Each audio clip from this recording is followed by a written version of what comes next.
The desert burned beneath a white sun. Heat shimmered in the horizon, bending the air into mirages.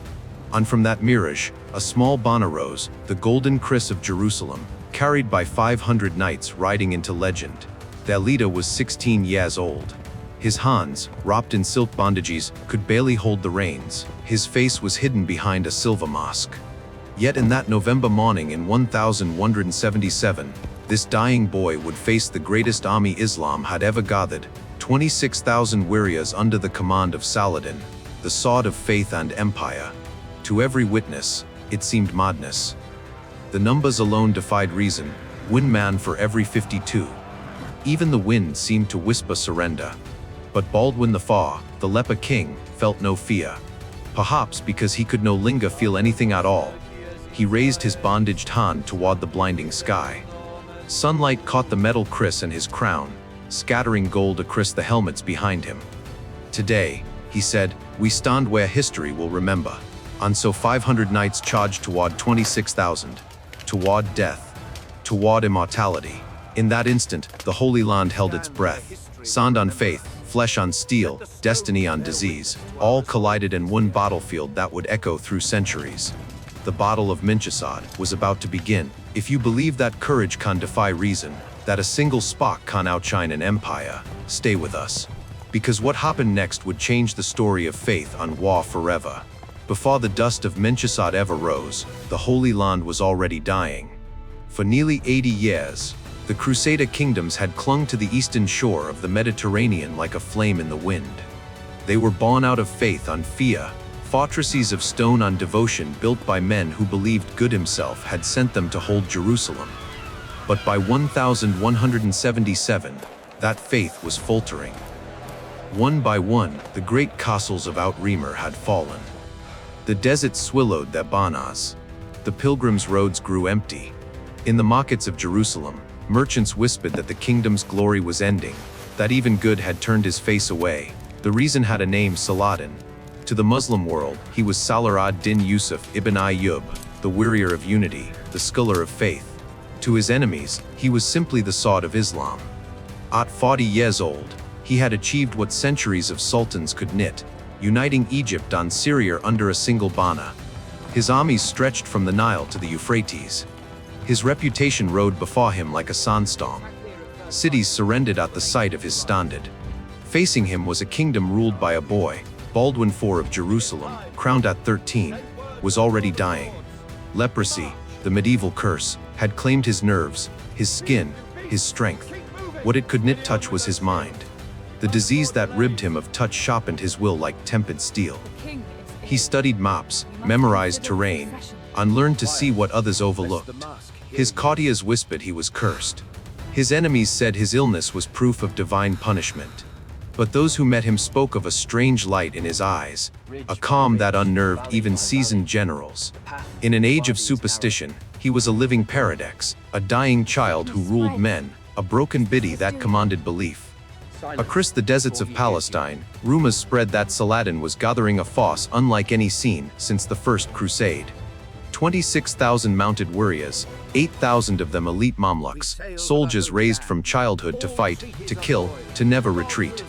His purpose was clear, the annihilation of the Christian kingdoms once and for all. Inside Jerusalem's walls, despair took root. Nobles sent their families to the coast. Ships waited in silence at Jaffa's harbor. Even the priests prayed in whispers. Baldwin's advisors begged him to stay behind the city's gates, to survive, if only as a symbol. But Baldwin understood what symbols were worth when faith was failing. Nothing. He called a war council. Too weak to stand, he was carried in a litter. His voice, though faint, cut through the hall like a blade. If Jerusalem falls while I live, he said, then I have lived for nothing. The boy king's words silenced the room. Every man they knew what he was facing, 26,000 against barely 500 knights on 3,000 infantry. Yet when Baldwin spoke of marching to meet Saladin in open ground, no. One dared call him mad. Perhaps it was the sight of him, his silver mask gleaming under torchlight, his bandaged hands trembling yet steady in the armrest. Or perhaps it was the tone of quiet inevitability in his voice, as if he were already speaking from beyond pain, beyond fear. Some men lead through strength. Baldwin led through faith, not the faith of miracles, but of will. In the last days before Montgisard, the Crusader kingdom of Jerusalem had no advantage of numbers, no promise of survival. Only a boy king who refused to surrender. On foe to the south, beneath banners of green and gold, Saladin's army began to move, 26,000 horsemen, their armor flashing like a sea of mirrors under the desert sun. The storm was coming. November 1177. The sky over Jerusalem was a sheet of pale gold. The desert wind carried whispers of fear. Saladin's banners had crossed into the kingdom, and every scout brought darker news. Villages burned. Fortresses surrendered. The horizon itself seemed to move, a tide of dust raised by 26,000 hooves. In the royal citadel, Baldwin IV received the reports in silence. His hands trembled as he reached for a map spread across the table. The parchment rustled like dry leaves. Around him, his council urged retreat. "Let the walls defend what your booty can't," they pleaded. But the Leper King shook his head. "If I hide, Jerusalem falls before the battle even begins." At dawn, the gates of Jerusalem opened. The city watched in stunned disbelief as its dying Menach rode out at the head of his knights. His booty was strapped to the saddle. His legs could no longer hold him upright. The silver mask glinted in the morning light, transforming him into something almost otherworldly, a figure half man, half myth. Behind him rode the Knights Templar, 80 warrior monks, sworn never to retreat, the black on white banners snapping in the wind. Alongside them, 400 secular knights on a few thousand-foot soldiers, farmers, tradesmen, pilgrims who'd never seen war. They marched toward a horizon filled with death. The journey to Montgisard was agony. 45 miles in 36 hours, through heat and dust. Baldwin drifted in and out of consciousness, his mind flickering between prayer and delirium. When his hands could no longer hold the reins, Templars guided his horse. When pain overwhelmed him, they carried him in a litter. Yet he refused to stop. Every step, he whispered, is one closer to Gid, or to the end. By the second day, exhaustion hung over the column like a fog. Armor weighed like stone. Horses stumbled, lips foaming. But then came the message that cut through despair like lightning: Saladin's army was near, and unprepared. The scouts returned breathless.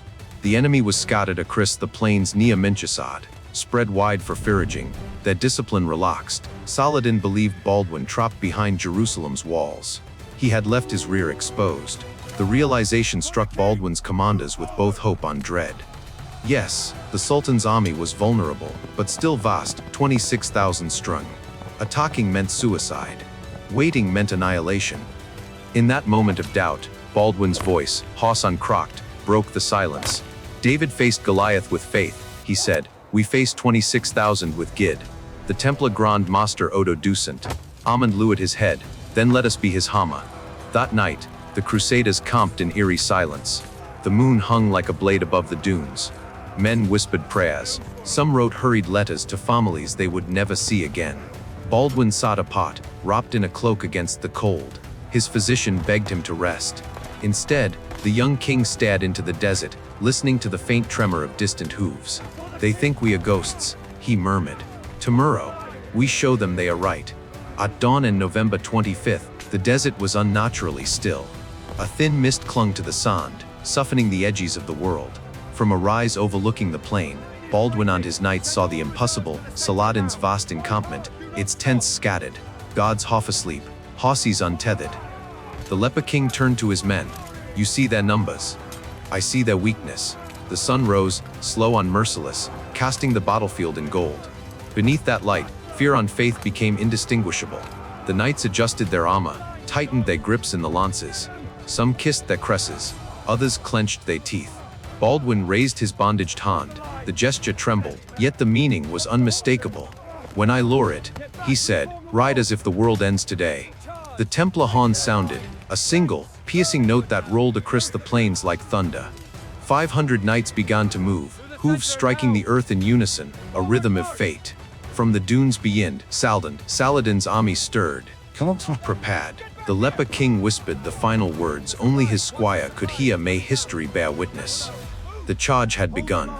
The sun stood high over the plain of Montgisard. Heat rippled across the desert, turning armor into mirrors and men into silhouettes. Saladin's army stretched for miles, a living ocean of steel on silk. Drums echoed from the camps. Camels groaned beneath the weight of supplies. The Sultan himself watched from a small rise, unaware that death was already galloping toward him. To the north, Baldwin's 500 knights formed a single line along the ridge. Dust swirled around them, cloaking their numbers. The banners, the crimson kriss of the Templars, the golden kriss of Jerusalem, snapped in the wind. The Leper King sat motionless in his saddle, a statue of silver unsuffering. His hands were bound to the reins, his legs strapped to the horse. Only his eyes moved, cold and bright behind the mask. At 2 in the afternoon, a horn sounded once, ling on low. The line of knights began to descend the slope. First at a walk, then a trot, then a gallop. Within seconds, 500 became a storm. From Saladin's vantage, the dust cloud looked small, insignificant. His emirs laughed. A scouting party, they said. They send children to die. But as the seconds passed, the thunder of hooves grew louder. The laughter faded. Then came the words no general wants to hear, they are charging. Saladin turned, disbelieving. 500 men against 26,000, madness. But by the time he shouted for his lines to form, it was too late. His army was still scattered across the fields, men fetching water, tending horses, praying, resting. 3 miles separated his vanguard from his rear, and Baldwin was coming fast. The charge tore across the desert like a blade. Arrows began to fall, thin, dark rain. Horses stumbled. Knights fell. Yet the line held. The Templars at the front lowered their lances, forming a wedge of unsteppable momentum.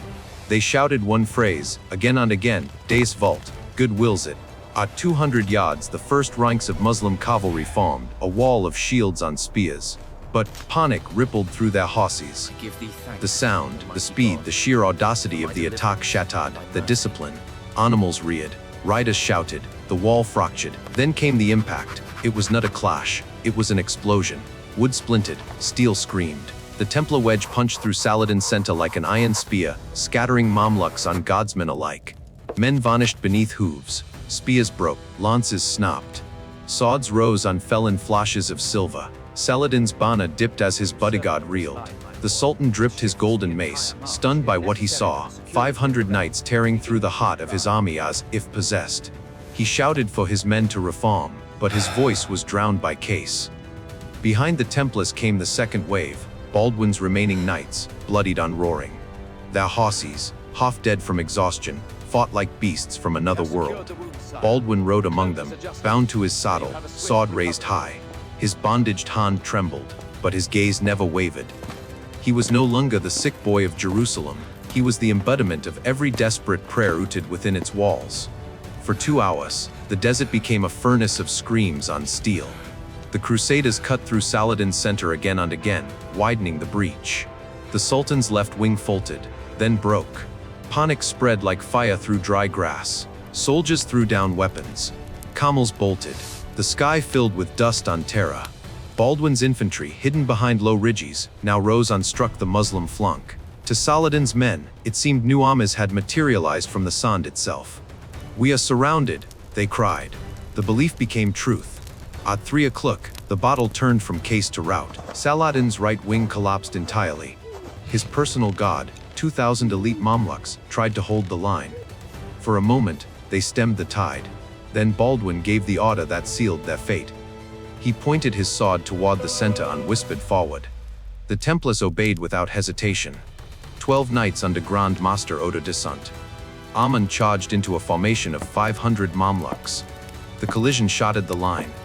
When asked later how 12 could break 500, Odo replied, "They feared Gid's wrath. We embodied it." Saladin watched in disbelief as his army, an army that had conquered Egypt and Syria, disintegrated. He shouted for his standard-bearers to rally the troops. None answered. The ravines that cut through the plain became traps, swallowing men and horses alike. Warriors trampled one another in blind panic. Realizing the battle was lost, Saladin made a fateful choice. He abandoned his warhorse, mounted a swift camel, and fled. The sight of their sultan escaping broke what remained of morale. The mighty army of Islam dissolved into a flood of terrified men. By 4 o'clock, Montgisard was no longer a battlefield but a graveyard. The Crusaders, drunk in victory and disbelief, pursued for miles. Lances shattered, swords bent, When weapons failed, they fought with fists, maces, even helmets. The sand turned red beneath the hooves. No one truly knows how many died that afternoon. Muslim chroniclers claimed 20,000. Others said more. What is certain is that only a few thousand survived to see sunset. Baldwin's armor was dented, his robes soaked in blood, his own and others. Beneath his mask, tears mingled with sweat. Some said they were tears of pain. Others said they were tears of awe. When his physicians tried to lift him from the saddle, he refused. "Not yet," he whispered. As the sun sank behind the hills, the battlefield glowed crimson. Baldwin ordered his knights to kneel among the biddies. Together they prayed the words that would echo across centuries: Nin nibis, Dumin, Nin nibis, sed nemini toward a gloriam. Net to us, Lord, net to us, but to your name give glory. The Leper King had done the impossible. When the dust finally settled over Montgisard, silence reclaimed the desert. Where Saladin's banners had once rippled like a sea, only corpses remained, tens of thousands of them.